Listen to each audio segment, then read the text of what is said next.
नमस्कार. वैदिक संस्कृत या चॅनलवर सर्वांचे हार्दिक स्वागत. शारदीय नवरात्र उत्सवाच्या सर्वांना हार्दिक शुभेच्छा. तर येणाऱ्या 9 दिवसात आपण विविध देवीचे श्लोक बघण्याचा प्रयत्न करणार आहोत. त्यात आपण प्रारंभ महिषासुरमर्दिनी या स्तोत्रापासून करणार आहोत व महिषासुरमर्दिनीचे अर्थसुद्धा या 9 दिवसात आपण बघणार आहोत. पहिला श्लोक.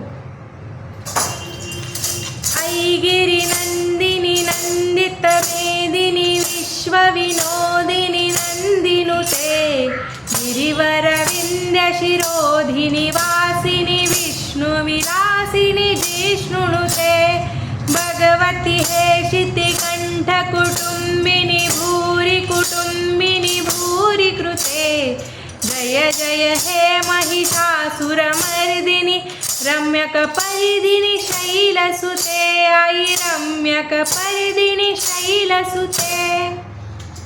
तर पहिल्या श्लोकाचा अर्थ असा होतो, हे पर्वताच्या कन्ये जिने या सर्व जगताला आनंदी केले आहे, जी या विश्वात स्वर्गीय क्रीडा करते, शिवाचे वाहन नंदी जिची स्तुती करतो, श्रेष्ठ विंध्य पर्वताच्या शिखरावर जी राहते, जी विष्णूला आनंद देते, इंद्रजीची स्तुती करतो, देवी भगवती जी नीलकंठाची अर्धांगिनी आहे, जिच्या कुटुंबात असंख्य लोक आहेत, जिने भक्तांसाठी खूप काही केले आहे, जिने सुरेख केशरचना केली आहे, अशा महिषासुर राक्षसाचा वध करणाऱ्या हिमालय कन्यके तुझा विजय असो.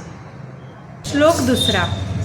सुरवर वर्षिणी दुरधर दर्शिणी दुरमुखमर्षिणी हर्षरते त्रिभुवन पोषिणी शंकर तोषिणी किल्मिषमोषिणी घोषरते धनुजनि रोषिणी दितिसुतरोषिणी दुर्मदशोषिणी सिंधुसुते जय जय हे महिषासुरमर्दिनी रम्यकपर्दिनी शैलसुते आई रम्यकपर्दिनी शैलसुते. तर याचा अर्थ पाहूया.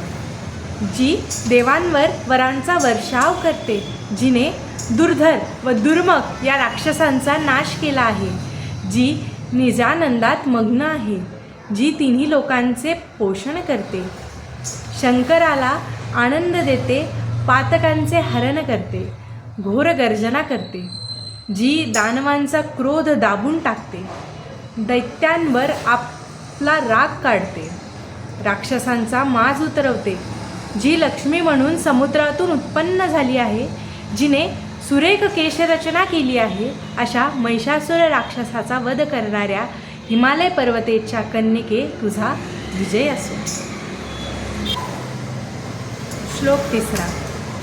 आई जगदंब मदंब कदंब वनप्रियवासिनी हासरते शिखरी शिरोमणि तुंग हिमालय शृंग निजालय मध्यगते मधुमधुरे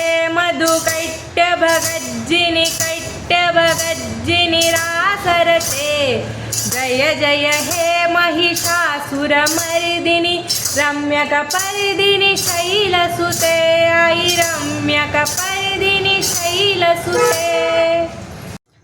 तर आपण तिसऱ्या श्लोकाचा अर्थ जाणून घेऊया.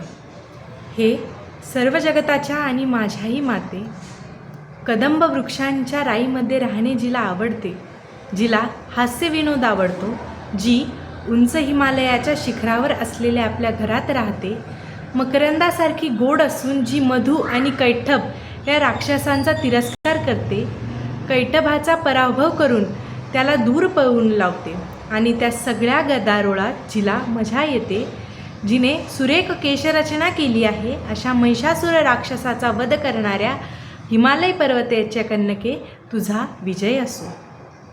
धन्यवाद.